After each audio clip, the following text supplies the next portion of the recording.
ఇవాళ దేశంలోనే అతిపెద్ద కుంభకోణం ఇవాళ కాంగ్రెస్ పార్టీ తెరలేపిందని చెప్పొచ్చు.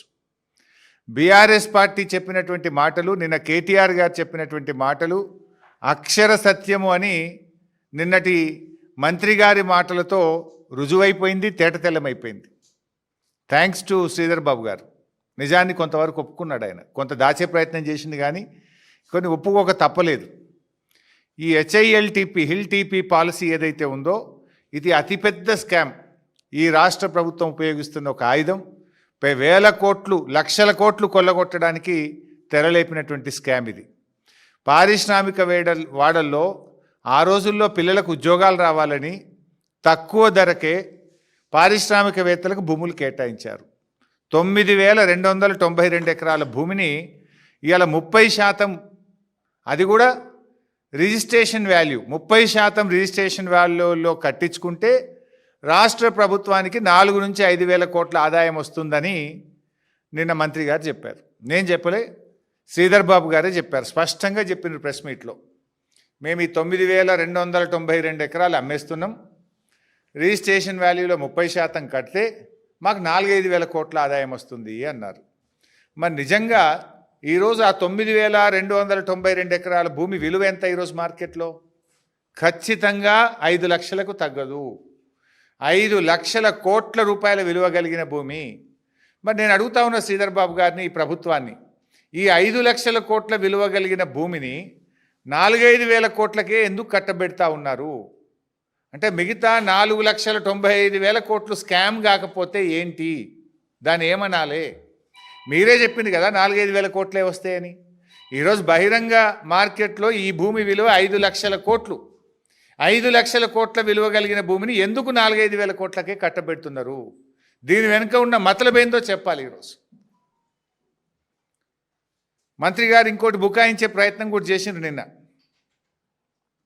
లేలే, ఇది 9,292 ఎకరాల భూమి కాదు, ఇలా రోడ్లు మోరీలు బొంగ 4,740 ఉంటుంది అని ఒక అబద్ధాన్ని చెప్పే ప్రయత్నం చేసిండ్రు.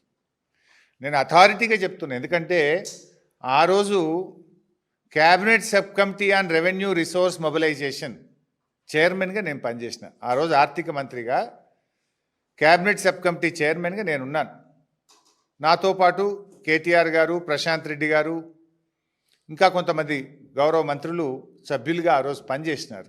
ఈ ప్రతిపాదన మా ముందుకు కూడా వచ్చింది. I know all these details. ఎందుకంటే మంత్రి గారు నువ్వు చెప్తున్నది శుద్ధ అబద్ధం. నేను సవాల్ చేస్తున్న శ్రీధర్ బాబు గారికి, నిజంగా 4,740 ఎకరాలే ఈ ప్రభుత్వం పెట్టిందా? దీని మీద బహిరంగ చర్చకు నువ్వు సిద్ధంగా ఉన్నావా? సగం మోరీలకు పోతుంది, రోడ్లకు పోతుందని ఇట్లా బుకాయించంగా ఇక ఎదుటోడేం మాట్లాడాడు వానికి ఏం తెలియదు అనుకుంటున్నావా? మేము కూడా ఆ రోజు ప్రభుత్వంలో ఉన్నాం కదా. అంటే దాన్ని తగ్గించి, సగానికి సగం తగ్గించి చూపే ప్రయత్నం చేస్తూ ఉన్నాడు శ్రీధర్ బాబు గారు. అంటే కుంభకోణం యొక్క విస్తీర్ణాన్ని సగానికి సగం తగ్గించాలనేటువంటి విఫలయత్నానికి శ్రీధర్ బాబు గారు పాల్పడుతూ ఉన్నారు. ఇందులో స్పష్టంగా ప్రభుత్వం యొక్క డొల్లతనం బయటపడ్డది. నిన్న బీఆర్ఎస్ పార్టీ కేటీఆర్ గారు అనేకమైనటువంటి ప్రశ్నలు వేశారు. ఏ ఒక్క ప్రశ్న కన్నా ప్రభుత్వం సూటిగా సమాధానం చెప్పిందా? చెప్పండి. ఇప్పటికైనా మీకు ఇంత పెద్ద ముఖ్యమైన కీలకమైన నిర్ణయాన్ని మీరు అసెంబ్లీ పెట్టాల్సింది, అసెంబ్లీలో చర్చించండి. 5 లక్షల కోట్లు మన బడ్జెట్ కంటే రెట్టింపు కదా. మన రాష్ట్ర ప్రభుత్వ బడ్జెట్తో 2 అంతల స్కామ్ ఇది. మన బడ్జెట్ 2.5 లక్షల కోట్లు దాటలేదు. మీరు పెట్టుడు 3 లక్షలు పెట్టినా దాటుడు 2.5 దాటలేదు. అంటే 5 లక్షల కోట్లు అంటే 2 సంవత్సరాల బడ్జెట్తో సమానమైన ఇంత ప్రధానమైనటువంటి నిర్ణయాన్ని మీరు శాసనసభకు పెట్టకుండా, సభలో చర్చించకుండా, రాత్రికి రాత్రే పాలసీ పెట్టి వేల కోట్లు, లక్షల కోట్లు కొల్లగొడతామంటే బీఆర్ఎస్ పార్టీ చూస్తూ ఊరుకోదు. ఇంత ఇంపార్టెంట్ ఇష్యూను మీరు అట్లా రాత్రికి రాత్రి ఎట్లా చేస్తారండి? నిన్న కేటీఆర్ గారు అడిగిన ఏ ఒక్క ప్రశ్నకి ఎందుకు సమాధానం ఇవ్వరు? నేను అడుగుతా ఉన్నా. ఇప్పుడు ప్రభుత్వం, ఆనాడు బీఆర్ఎస్ ప్రభుత్వం సెలెక్టెడ్గా కోర్టు కేసులు ఉండే అప్పటికే కిరణ్ కుమార్ రెడ్డి ప్రభుత్వం నిర్ణయం తీసుకున్నది. ఆ భూములు ఆజామాబాద్ భూములు వాళ్ళకి ఇవ్వాలని కిరణ్ కుమార్ రెడ్డి ప్రభుత్వం నిర్ణయం తీసుకుంది. దాని మీద వాళ్ళు హైకోర్టు నుంచి ఆర్డర్ తెచ్చుకున్నారు. సో కోర్టు ఆర్డర్ ఉందని చెప్పి ఆ రోజు మేము రెగ్యులరైజ్ చేయాలని చెప్పి నిర్ణయించినాం. ఒక్క ఆజామాబాద్ నిర్ణయిస్తే కూడా ఆ రోజు మేము 200% కట్టాలన్నాం. సబ్ రిజిస్ట్రేషన్ వాల్యూ మీద 200% కట్టాలని నిర్ణయం తీసుకున్నాం. అంటే మీకు బాగా అర్థం కావాలి, ప్రజలకు అర్థం కావాలంటే అక్కడ ఒక గజం 100 రూపాయలు ఉందనుకోండి, 100 రూపాయలు సబ్ రిజిస్ట్రేషన్ కార్డ్ వాల్యూ, మనం రిజిస్ట్రేషన్ ఆఫీస్లో పోయి ఫీజు కడతాం కదా, ఆ కార్డ్ వాల్యూ 100 రూపాయలు ఉందనుకోండి, ఆ రోజు 200 రూపాయలు రాష్ట్ర ప్రభుత్వానికి కడితే మీకు ఆ భూమిని ఫ్రీ హోల్డ్ చేస్తాము అని ఆనాడు బీఆర్ఎస్ ప్రభుత్వం నిర్ణయం తీసుకుంది. ఇవాళ కాంగ్రెస్ ఏం నిర్ణయం తీసుకుంది? అదే 100 రూపాయలు రిజిస్ట్రేషన్ కార్డ్ వాల్యూ ఉంటే మీరు 30 రూపాయలు కట్టండి చాలు మీకు ఫ్రీ హోల్డ్ చేస్తాము అంటుంది కాంగ్రెస్ పార్టీ. అంటే ఎంత లుక్సాన్ అవుతుంది గవర్నమెంట్ ఖజానాకు? గజానికి 170 రూపాయలు లుక్సాన్ అయినట్టేనా? మేము 100 ఉంటే 200 కట్టమని మేమన్నాం, మీరేమంటున్నారు 100 ఉంటే 30 రూపాయలు కట్టండి చాలు మీకు ఫ్రీ హోల్డ్ చేస్తాం, ఈ భూమి మీకు దారాదత్తం చేస్తాము అంటున్నారు. అంటే 170 రూపాయలు నష్టమవుతుంది కదా. నేను జస్ట్ టు అండర్స్టాండ్ చెప్తా ఉన్నా. అందుకే 5 లక్షల కోట్లు రావాల్సిన చోట 5,000 కోట్లు మాత్రమే వస్తాయి అని మంత్రి గారు నిన్న ఉన్న నిజాన్ని మంచిగా కుండబద్దలు కొట్టినట్టు బయట పెట్టిండు. అందుకే ఆయనకు థ్యాంక్స్ కూడా చెప్పిన నేను. ఇవాళ బీఆర్ఎస్కు కాంగ్రెస్కున్న తేడా ఏంటి? మేము 200 రూపాయలు రావాలంటే మీరు 30 రూపాయలు చాలు అంటున్నారు. ఇది రాష్ట్ర ప్రభుత్వ ఖజానాకు తీరని నష్టం చేస్తూ ఉన్నారు మీరు. ఇందులో ఇంకా గమ్మత్ ఏంటంటే, ఎంత అసలు కొద్దిగానే ఉండాలి వాళ్ళకి ప్రభుత్వం నడపడానికి.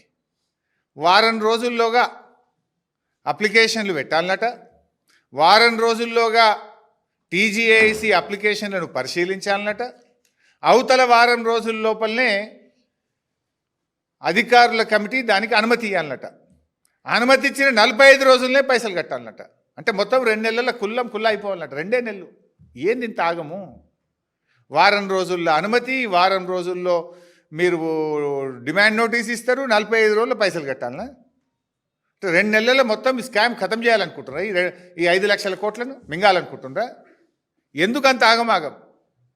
ఇంత వేగంగా చేస్తున్నారు అని నిన్న మేము అడిగితే దానికి సమాధానం రాలే. ఏంది వారం రోజులు 45 రోజుల్లోగా డబ్బులు కట్టాలని, 2 నెలల్లోగా దీన్ని పూర్తి చేయాలనే దాని వెనుక ఉన్న నిగూఢం ఏంటి అని నిన్న బీఆర్ఎస్ అడిగింది. దానికి మీరు సమాధానం చెప్పలే. ఈ భూములు మార్కెట్లో వేలం వేస్తే 5 లక్షల కోట్లు వస్తాయి కదా అని మేము సూటిగా అడిగినాం. ఎందుకు వేలం వేస్తలేరు, ఎందుకు 30%కే 5,000 కోట్లకే కట్టుబెడుతున్నారు అంటే దానికి సమాధానం రాలే. కోర్టు కేసులు, లీజుల వివాదాలను అడ్డం పెట్టుకొని మొత్తం భూమిని తక్కువ ధరకే కొల్లగొట్టేటువంటి కుట్ర చేస్తున్నారా అని ఒక ప్రశ్న అడిగితే దానికి సమాధానం రాలే. అంటే మేము అడిగిన ఏ ప్రశ్నకు నిన్న మంత్రి గారు సూటిగా సమాధానం చెప్పలే. పైగా ఒక మాట అన్నారు, 60-70% పెడితే వస్తారా అన్నాడు. మరి మేము 200% పెడితే ఆ రోజు కొంతమంది కట్టలేదా? పక్క రాష్ట్రాల్లో 50% భూమి తీసుకొని మిగతా 50% చేస్తలేరా? ఆ 50% తీసుకుంటే ఇడ కూడా ఒక 4-5 వేల ఎకరాలు వస్తే హైదరాబాద్లో ఒక లంగ్ స్పేస్, అరే ఒక బస్ డిపో కడదామన్నా, ఒక బస్ స్టాండ్ కడదామన్నా, ఒక హాస్పిటల్ కడదామన్నా, ఒక కాలేజీ కడదామన్నా, ఒక స్కూల్ కడదామన్నా, ఒక పార్కు కడదామన్నా ప్రజలకు హైదరాబాద్లో ల్యాండ్ దొరుకుతుందా? అన్నా నువ్వే మాట్లాడినావు కదా, నీ నోరా మోరా?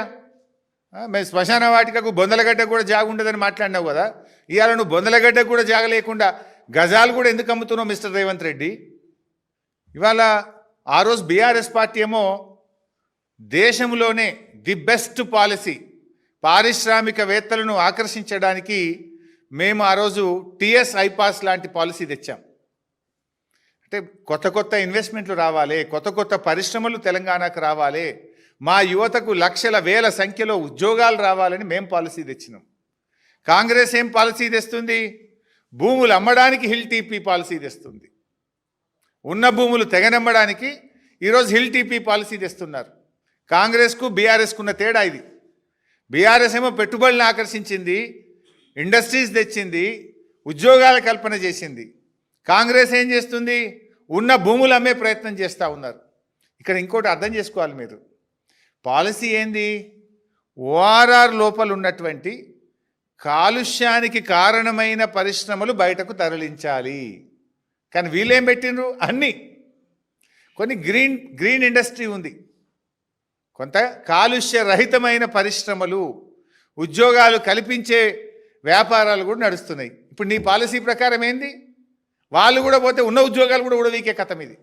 ఉద్యోగాల కల్పన మాది, ఉద్యోగాలు ఊడబెట్టే కథ మీది. ఓఆర్ఆర్ లోపల there are some green industries, no pollution. ఇలా వాళ్ళకు కూడా నువ్వు పాలసీ పెట్టి మీరు కూడా తీసుకోండి రా బై, ఎందుకంటే ఆర్ఆర్ ట్యాక్స్ కావాలి కదా మీకు. మాదేమో ఖజానాను నింపే పాలసీ, కాంగ్రెస్దేమో వాళ్ళ జేబులు నింపుకునే పాలసీ. మేము 200% ట్యాక్స్ పెట్టి ఏందన్నట్టు ఖజానాకు పైసలు వస్తే పేదలకు ఇచ్చినాం. మేము కళ్యాణ లక్ష్మి ఇచ్చినాము, రైతు బంధు ఇచ్చినాము, 2000 పెన్షన్ ఇచ్చినాము, కేసీఆర్ కిట్ ఇచ్చినాము. మేము ఖజానాను నింపే ప్రయత్నం చేసినాం. మీరేం చేస్తుండ్రు? కాంగ్రెస్ పార్టీ నాయకుల జేబులు నింపుకునే ప్రయత్నం, మీ కుటుంబ సభ్యుల జేబులు నింపుకునే ప్రయత్నం మీరు చేస్తూ ఉన్నారు.